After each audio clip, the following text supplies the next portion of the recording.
네, ADP 필기 기출 풀이 진행하도록 하겠습니다. 네. 자, 일단 ADP 전체적인 목차나 이런 것들은 앞부분에서 충분히 설명을 드렸고요. 10회, 11회 기출 문제를 좀 분석을 하도록 하겠습니다. 먼저 10회를 보도록 하겠습니다. 그래서 일단 데이터 이해 부분을 먼저 보도록 할 거고요. 그래서 문제가 데이터 이해 부분에 10문제가 나옵니다. 그래서 이 문제를 풀어가면서 기존에 배웠던 부분을 좀 복습하는 방식으로 좀 진행하도록 하겠습니다. 자, 첫 번째 문제, 다음 중 이게 10회 기출입니다. 이게 10회 기출이고요. 이게 2018년 3월 10일에 기출했던 문제를 복원해서 푼 보고 문제입니다. 네.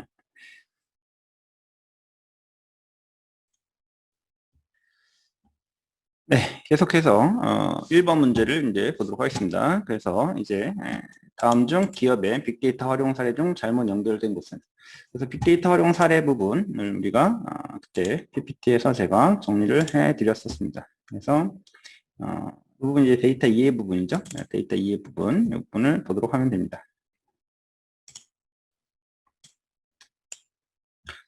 빅데이터 활용 사례는 지금도 뭐 상당히 셀 수 없을 정도로 많이 있죠. 근데 이제 앞으로도 뭐 끊임없이 나타날 거고요. 근데 여기서는 우리가 기업, 정부, 그리고 개인 차원에서 빅데이터를 활용한 대표 사례를 하나씩 보는 게 가장 좋습니다. 그래서 이 빅데이터 활용 사례 부분을 좀 정리를 좀 해드리면요. 네, 여기서 이제 빅데이터 활용 사례를 하나 문제풀이에서 정리해드리도록 하겠습니다.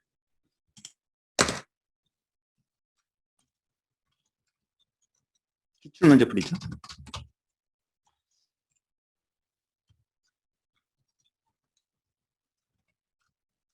이건 아예 패턴화가 되어 있기 때문에 아예 이런 식으로 몇 가지를 암기해 놓으시는 게 좋습니다. 가장 먼저 구글이 나와요. 구글의 검색이 가장 빅데이터의 활용 사례로서 제일 대표적인 거고요.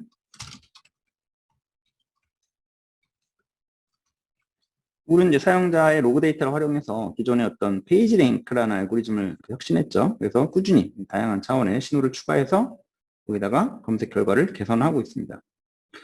경쟁력 강화와 이 빅데이터를 활용한 사례로는 또 이제 월마트를 또 들 수가 있어요. 월마트.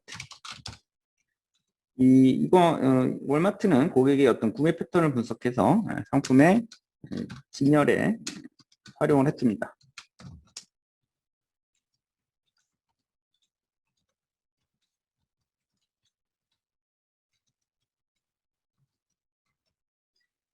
만약에 이제 뭐 허리케인이 뭐 올 때라든가 이럴 때는 이제 손전등뿐만 아니라 비상 음식 구매가 증가하는 것을 보고 이렇게 손전등과 비상 음식을 함께 진열하면 매출이 증대가 된다라는 것을 예를 들 수가 있겠죠.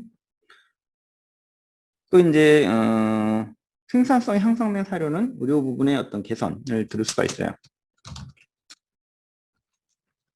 미국의 의료 부분이 빅데이터가 적용될 경우에 연간 약 3,300억 달러가 절약될 것으로 평가가 되고 있고요. 이는 스페인의 연간 의료비 지출의 2배에 해당합니다. 실제로 미국에서 질병의 어떤 예후 진단 및 처방에 빅데이터를 활용하기 시작했고요. IBM이 아시다시피 왓슨이라는 인공지능 컴퓨터도 병원에서 활용하기 시작을 했죠. 정부 역시 또 다양한 분야에서 대국민 어떤 서비스 개선을 하고 있습니다. 여기에 빅데이터 활용한다 이런 거죠. 실시간 교통 정보 수집이라든가 뭐 기후 정보라든가 각종 지질 활동, 소방 서비스를 위한 모니터링 등의 이런 모두 환경 탐색에 해당을 하고 환경 탐색을 하고 있는 거죠.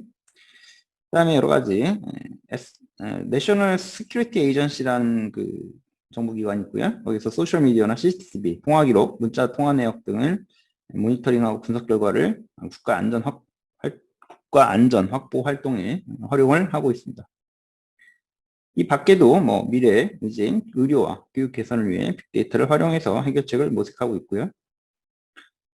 개인 차원의 어떤 대표적인 빅데이터 활용 사례로는 뭐 정치인과 가수를 들 수 있죠. 그래서 정치인은 선거 승리를 위해서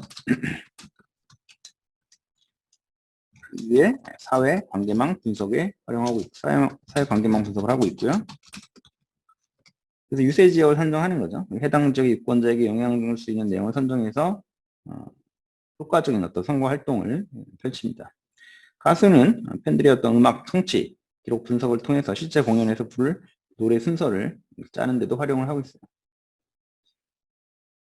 이 외에도 상당히 많은 곳에서 뭐 다양하게 신규 비즈니스 모델이라든가 뭐 개인 차원에서 다양하게 지금 활용을 하고 있습니다.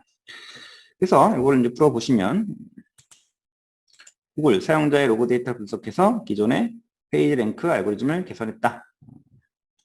맞는 말이죠.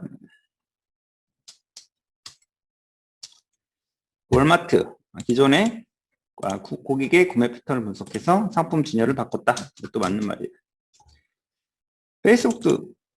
페이스북은 이제 봅시다. 페이스북이 실시간 자동 번역 시스템을 통해 의사소통의 불편을 해소했다. 이렇게 나오고 있고요. 아마존, 전자책 관련 데이터 분석해서 저자에게 독서 패턴을 정보를 제공했다. 아마존은 뭐 확실하게 맞는 말이에요. 페이스북은 우리가 아시다시피 이때 문제가 조금 이제 연도가 좀 있기 때문에 지금은 뭐 이런 걸 하고 있겠죠. 근데 이제 이 당시에는 이런 거를 하고 있지 않았어요. 그죠? 그래서 네, 3번이 정답입니다. 2018년도에 나온 문제이기 때문에요. 페이스북은 사회관계망 서비스죠. 조금 시기를 좀 보셔야 돼요. 어쨌든 대표적인 거는 이런 식으로 나옵니다. 구글, 월마트, 아마존 또 이런 식이 많이 나오고요.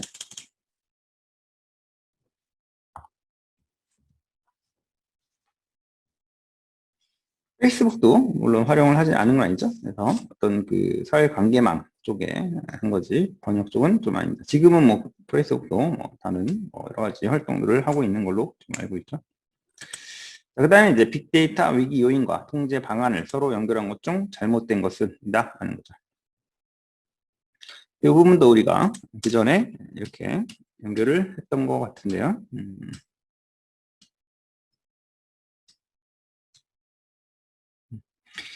이것도 따로 외우셔야죠. 빅데이터의 어떤 위기 요인과 통제 방안 부분을 같이 외워 놓으셔야 됩니다. 이것도 뭐죠?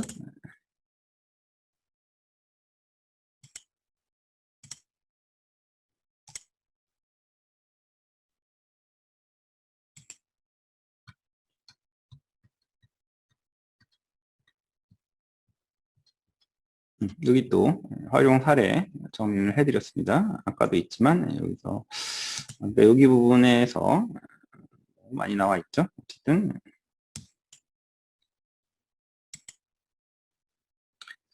그리고 네, 요거죠. 위기 요인 및 통제 방안 요거 세 가지를 반드시 알아놓으셔야 됩니다. 그러니까 사생활 침해를 이제 보면은 위기 요인은 특정 데이터가 본래 목적 외에 가공 처리되기 때문에 2차, 3차 목적으로 활용될 가능성이 증가한다. 라는 부분이고요. 통제 방안으로서는 동의해서 책임으로 개인정보 사용자에게 책임을 지게 하는 이 방향이죠. 그래서 이거는 맞습니다. 그리고 책임 원칙 훼손의 문제에 있어서는 통제 방안은 기존의 책임 원칙을 강화하는 거지 알고리즘 접근을 허용하는 부분이 아니죠. 나가 들어가면 다 틀려요. 그러니까 나가 들어가면 빼면은 데이터 오용 부분, 정보 선택의 옵션을 제공한다 하는 거죠. 그래서 이거를 좀 보면은 다시 한번 보겠습니다. 네. 나는 틀렸고요. 그러니까 어쨌든 가만 지금 맞습니다. 그래서 지금 잘못된 것은 무엇이냐라고 했을 때 나도 틀리고 다도 틀립니다. 데이터 오용, 정보 선택 옵션을 제공한다 라는 게 아니라 데이터 오용은 데이터 알고리즘에 대한 접근권 허용 및 여기 이제 밑으로 내려와야 되죠. 알고리즘 접근 허용이 데이터 오용에 대한 거를 연결시키는 겁니다. 그러니까 이제 사생활 침해는 동의제에서 책임제로 넘어간다. 이게 가장 핵심이고요. 책임 원칙을 훼손하면 기존의 책임 원칙을 강화하는 게 맞고요. 데이터 오용이 알고리즘 접근권을 허용하면 된다라는 거죠.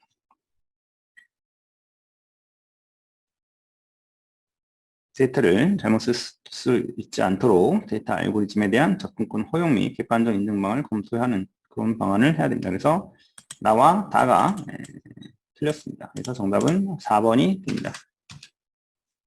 그 다음에 이제 데이터에 대한 설명으로 부적절한 것은 무엇이냐 라고 나와 있기 때문에 이거는 역시 앞부분에 그 데이터에 대한 부분이죠. 그래서 이 부분이죠.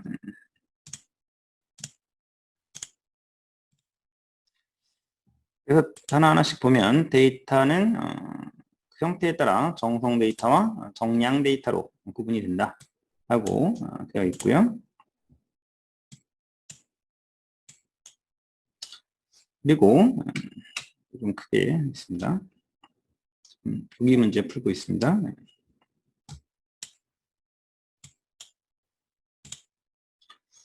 존재 형식을 불문하고 개발 데이터 자체로 의미가 중요하지 않다. 그 존재 형식을 불문하고 개발 데이터 자체로 의미가 중요하지 않다. 이 부분 좀 아닌 것 같죠? 그 다음에 사전적으로 추론과 추정 의미를 이루는 근거를 이루는 사실을 의미한다. 이게 가장 데이터의 정의죠. 그리고 암묵지와 형식지의 상호작용에 중요한 역할을 한다라는 것도 우리가 배웠죠. 정답은 2번이 되겠네요. 그죠? 이렇게 어려운 문제가 아니었습니다.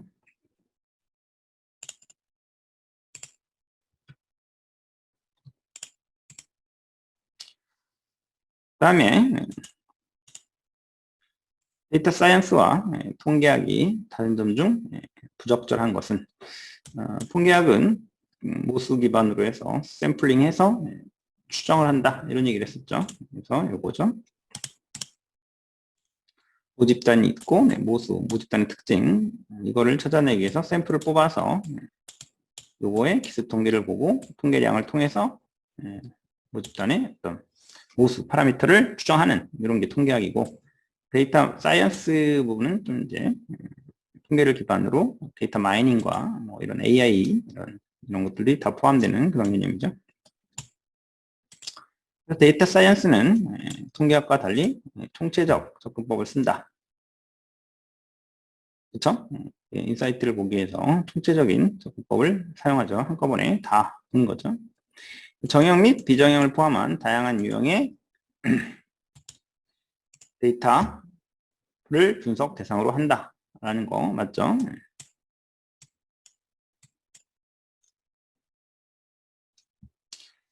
그 다음에 분석뿐만 아니라 이를 효과적으로 구현하고 전달하는 과정까지 포함을 하고 있죠. 기존 통계학의 데이터 마이닝을 접목한 새로운 학문이다.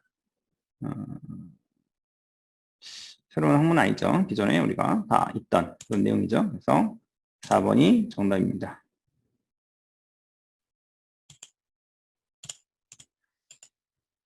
빅데이터 활용에 필요한 기본적인 3요소. 이것은 그냥 배우는 거죠. 우리가 빅데이터에 필요한 기본 3요소를 당연히 우리가 외우고 있으셔야 됩니다.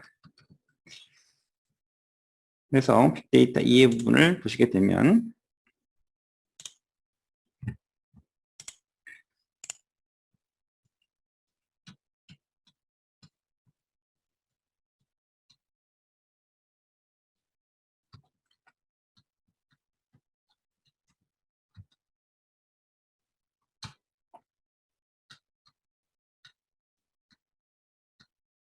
여기 대기인 데이터 기술 인력입니다. 그래서 이 부분을 그냥 외우시면 데이터 기술 인력이라고 그냥 외우시면 됩니다. 그래서 1번이 정답입니다.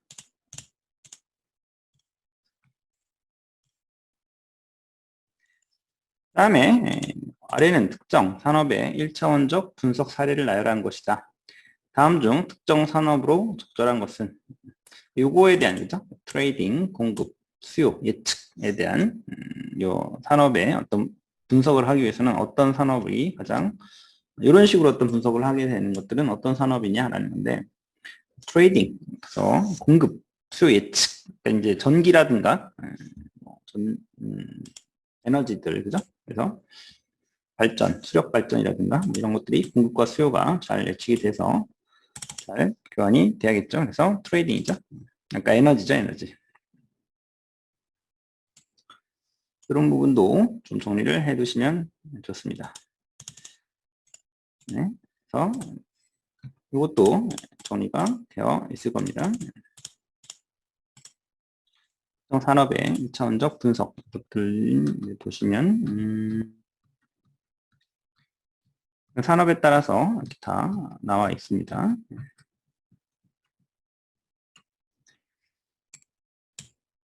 이런 부분 저도 네.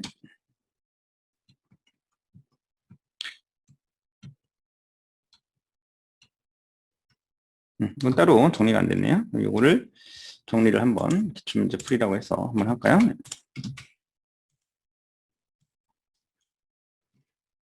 산업과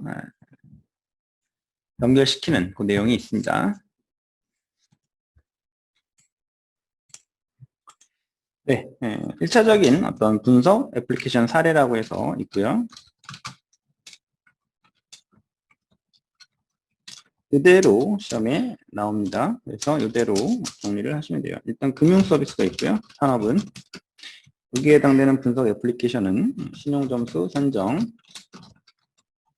사기 탐지, 가격 책정, 프로그램 트레이딩, 그리고 클레임 분석,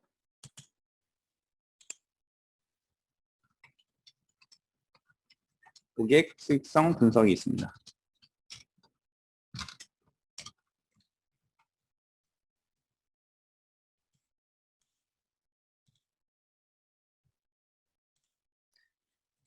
내용이 좀 많은데요. 네. 소매업, 판촉, 매매, 매대 관리. 그래서 읽어보시면 대충 이해가 될 거예요. 수요 예측, 재고 보충, 가격 및 제조 최적화. 제조 부분에서는 공급사슬 최적화, 수요 예측, 재고 보충, 보증서 분석, 추명, 상품 개발, 신상품 개발, 운송업, 일정 관리, 노선 배정, 수익 관리, 그리고 헬스케어 부분, 약품 거래, 예비 진단, 질병 관리, 그리고 병원, 가격 책정, 고객 로열티, 수익 관리.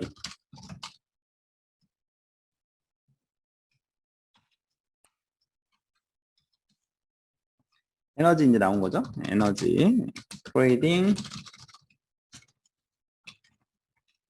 공급, 수요, 예측. 다른 것이 이제 나올 가능성이 많으니까 또 다른 것들도 이제 알아놓으셔야죠. 커뮤니케이션은 가격, 계획, 최적화, 고객, 보유, 수요, 예측, 생산, 능력, 계획, 네트워크 최적화, 고객, 수익성 관리. 서비스 부분은 콜센터 직원 관리,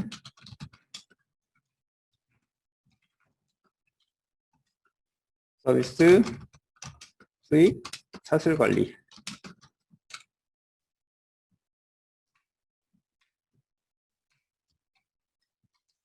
그 다음에 정부는 사기 탐지, 사례 관리, 범죄 방지, 수익 최적화. 온라인은 웹 매트릭스,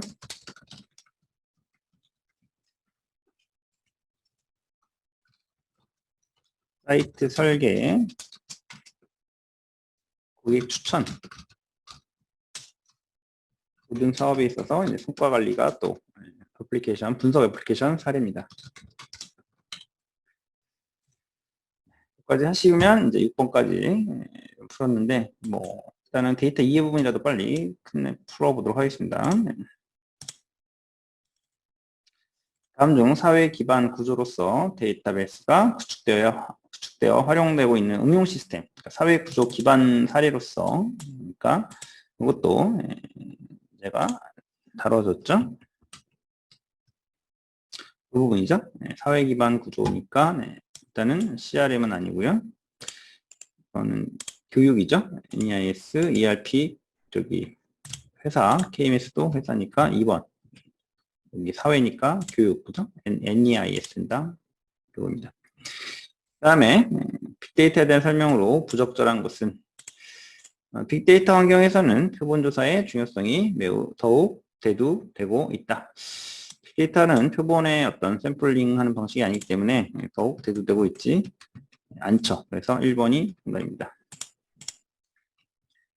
나머지 것들은 빅데이터를 통해 기존 방식으로는 얻을 수 없었던 새로운 통찰이나 가치, 창출이 가능하다. 빅데이터의 출현 배경으로 클라우드 컴퓨팅의 발전, 저장장치 가격 하락이 있었죠. 4차 산업혁명 시대의 과거 석탄과 같은 역할을 하게 된다. 하는 것도 맞죠. 다음 중 데이터베이스에 대한 설명으로 부적절한 것은 특정 조직의 임무를 수행하는 데 있어 필요한 상호 관련 데이터들의 집합이다.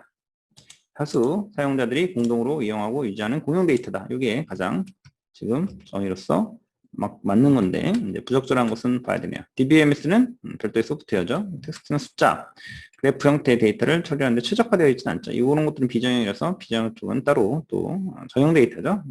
데이터베이스에서 4번이 정답입니다. 이것만 하고 하도록 하겠습니다.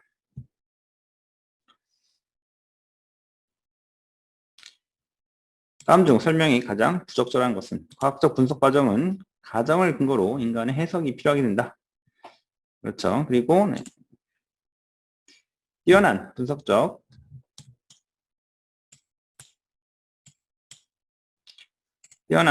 리더들은 의사결정에 과학적 직관을 혼합한다. 빅데이터 분석에서 가치 창출 여부는 데이터 용량과 형태에 따라 좌우된다. 아니죠. 이 어떤 데이터 분석에서 가치 창출 여부는 데이터 용량 형태에 따라 좌우되지는 않아요. 데이터 과학자에게는 시각, 비판적 시각, 글쓰기, 대화 능력 등 인문학적 소양이 요구된다라고 하죠. 그래서 이 부분은 뭐 많아야지 어느 정도 좋다라고 얘기를 하고 있지만 그거에 따라서 꼭 그렇지는 않다라는 거죠. 좌우된 정도는 아닙니다. 가치 창출은 데이터의 질이 무엇보다 우선한다라는 거죠. 그래서 여기까지 먼저 풀어봤습니다. 좀 쉬었다 가도록 하겠습니다. 네.